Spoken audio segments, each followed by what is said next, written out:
Tout d'abord, remettons les choses dans leur contexte. Winterfell est toujours aux mains des Bolton, père et fils. D'ailleurs, Sansa s'en est tout juste échappé avec ce cher Théon, avant d'être récupéré par Brienne. Cersei vient de finir sa marche d'expiation. Daenerys est un peu paumé et se fait récup par les Dothraki du coin. Quelle joie. Bon, voilà un petit résumé de la situation de nos personnages les plus importants. Nous ne les aborderons évidemment pas tous, car... petit rappel du nombre de persos dans Goth. Jon Snow s'est fait poignarder par ses frères jurés pour avoir été un mauvais Lord commandant. Il est en effet le premier Lord à avoir ouvert les portes du mur aux sauvageons, ce qui n'est évidemment pas au goût de tous. Sir Davos retrouve le corps inerte de Jon Snow. La nouvelle de la mort du Lord commandant de la garde de nuit ne se fait pas discrète, et des tensions se créent. Ed, l'ami de Jon, va donc faire rentrer les sauvageons à Château Noir, accompagnés de Tormund et de Woon pour arrêter les félons afin de venger Jon. Et imaginons que Mélisandre n'arrive pas à ressusciter notre bon Jon. Eh bien, que se passe-t-il par la suite ? Eh bien, dans l'immédiat, il n'y a pas grand-chose qui change. Juste Ed qui devient le nouveau Lord commandant de la garde de nuit, et Sir Alliser Thorne, Olly et ses officiers, se font pendre pour traîtrise. Sansa, accompagnée de Brienne et de Podrick, vient à Château Noir pour retrouver Jon, car c'est la seule personne de sa famille qui reste. Enfin selon elle. Mais en arrivant, elle apprend une bien triste nouvelle. N'ayant aucun proche, Sansa décide donc d'aller aux Aériers, je sais pas trop comment on prononce à vrai dire, pour retrouver Baelish. Sansa quémande Lord Baelish. Elle n'a plus qu'une envie qui la taraude nuit et jour. Reprendre Winterfell, le fief de la maison Stark, au Bolton. Elle demande à Baelish de l'aider et d'apporter le soutien de son armée, les forces du Val. Baelish accepte sans hésiter, à condition que Sansa accepte de l'épouser. D'abord réticente à cette idée, pour le bien de sa maison, elle finit par accepter sa demande. Elle tient cependant à ce que le mariage se fasse une fois Winterfell reconquéri. Ceci nous amène donc à une bataille des bâtards 2.0, car Jon n'y participe pas, et le Val attaque seul, sans l'apport de troupes nordiennes restées fidèles aux Stark. Ouais bon, ça n'a plus vraiment de rapport avec la bataille des bâtards en fait. On est d'ailleurs plus proche de la tentative de Stannis. N'ayant jamais été un fin militaire de guerre, mais un excellent stratège / manipulateur, Baelish opte pour une approche rusée, et c'est ainsi qu'il entreprend de faire le siège de Winterfell. Alors, comment faire un bon siège à la Baelish ? Petit 1. Dresser un camp autour du château. Petit 2. Priver les hôtes de vivres et de ressources. Petit 3. Attendre patiemment que les Bolton rendent les armes sans la moindre effusion de sang, tout en bien sûr veillant à tuer tous les corbeaux s'échappant de Winterfell. En fait, c'est juste un siège normal. Ouais. Seulement Baelish s'embourbe dans le même plan foireux que Stannis. L'hiver vient, et après quelques jours de siège, de fortes chutes de neige s'abattent dans les camps du Val. Et cette fois, il n'y a personne pour conseiller de sacrifier une petite fille. Hein ? Les conditions de vie dans le camp deviennent rapidement déplorables. Évidemment, les Bolton se réjouissent de cette météo. Un soir, ils profitent de la pagaille semée par la neige dans le camp adverse pour charger.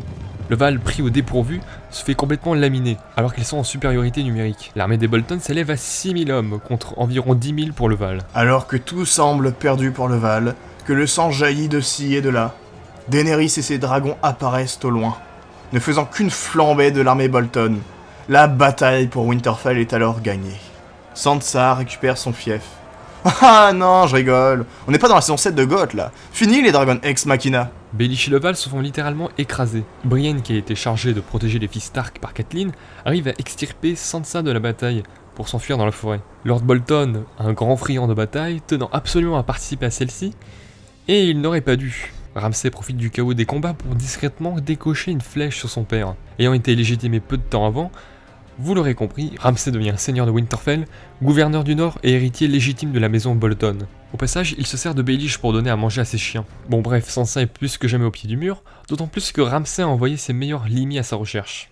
Pendant ce temps-là, Daenerys, reine des Andals et des premiers hommes, protectrice... Oh ça va, tu vas pas tout nous dérouler non plus. Hein. Ouais, j'avoue, c'est long, puis ça casse les couilles d'un série. Ok. Bon, Dany arrive à Père-Dragon, endroit où elle établit son quartier. Tyrion lui fait bien sûr office de main. Elle décide d'envoyer un corbeau transportant un papier, hein. Ce n'est pas le corbeau qui part l'ordonnant à toutes les grandes maisons, ne s'étaient pas encore alliés à sa cause de le faire. On rappelle que Dorne et Haut-Jardin l'ont déjà rejoint. Corbeau qui ne tarde pas à atterrir à Winterfell aux mains de Ramsay Bolton. Ramsay, chez qui on note d'ailleurs depuis quelque temps un comportement assez étrange. Très étrange, comme le fait qu'il ait accepté l'invitation de Daenerys. D'ailleurs, Tyrion lui avait fortement déconseillé de traiter avec Ramsay Bolton. En effet, depuis l'épisode des Noces Pourpres, Tyrion sait que les Bolton sont capables de tout. Ce n'est que quelques jours plus tard que le peuple du Nord arrive aux portes de Père-Dragon. Et bien sûr, Ramsay à sa tête. Un rendez-vous est organisé dans la salle du trône de Père-Dragon.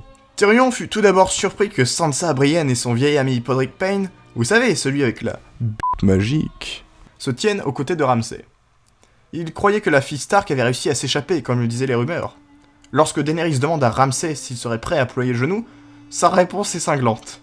Oui. Daenerys ne pensait pas que cela serait si facile, puis Ramsay ajoute « Les Lannister nous ont causé beaucoup de dommages, à moi et à ma famille.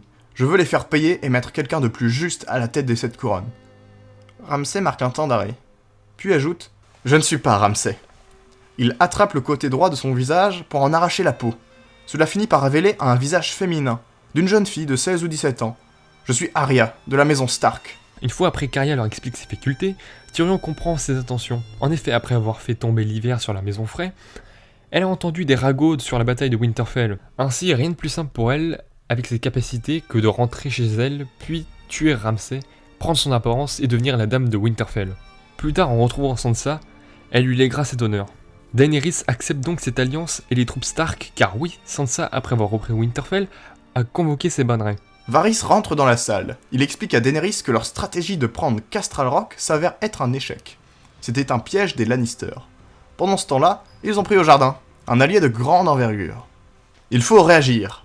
Daenerys décide de partir avec Drogon et ses 2 Trakis pour éliminer les troupes ayant pris au jardin, ainsi que la vie de Lena Tyrell. Là, comme dans la série, c'est un désastre pour les Lannister, à une exception près, qui en plus ne va pas en leur sens. Vous savez, quand Jaime atteint le rivage après avoir échappé de peu à la mort face à Drogon, eh bien là, cette fois, Arya ne se tient pas loin, et les voit avec Bronn. Étant à bout de souffle, Jaime et Bronn se font vite tuer. Et oui, et venez pas nous dire qu'Arya ne pourrait pas les avoir. Elle arrive tout de même à battre Brienne assez facilement. Le meilleur dans tout ça, c'est que Arya s'empare donc du masque de Jaime. Elle peut ainsi mettre à exécution la suite de son plan et rayer une personne bien précise de sa liste. Daenerys regagne Père Dragon. Les jours passent, puis elle reçoit 2 lettres par corbeau.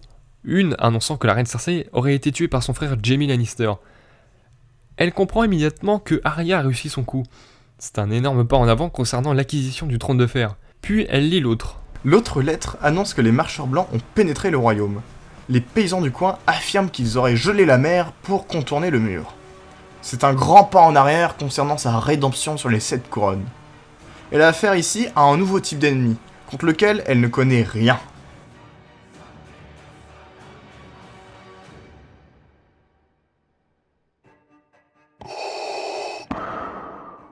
Voulez-vous nous faire l'honneur de vous joindre à nous? Et c'est là, mes chers amis, que vous rentrez en jeu. Ça fait longtemps que l'on cherche un moyen pour vous faire participer à notre émission, nous rapprocher un petit peu en quelque sorte. Alors on vous propose de faire avec nous une potentielle suite à ceux-ci, qui vous l'aurez compris s'avère avoir une fin ouverte. Donc si vous êtes intéressé pour participer, c'est simple, envoyez-nous vos idées pour une suite à cette histoire, nous sélectionnerons celle qui nous a le plus plu. Pour participer, c'est simple, envoyez-nous vos idées sur cette adresse mail. Oh, et bien sûr, abonnez-vous, mettez un petit commentaire et un j'aime. Si vous avez bien aimé, nous, ça nous fait plaisir. Ça mange pas de pain, comme dirait The Kerry. Allez, salut! Salut!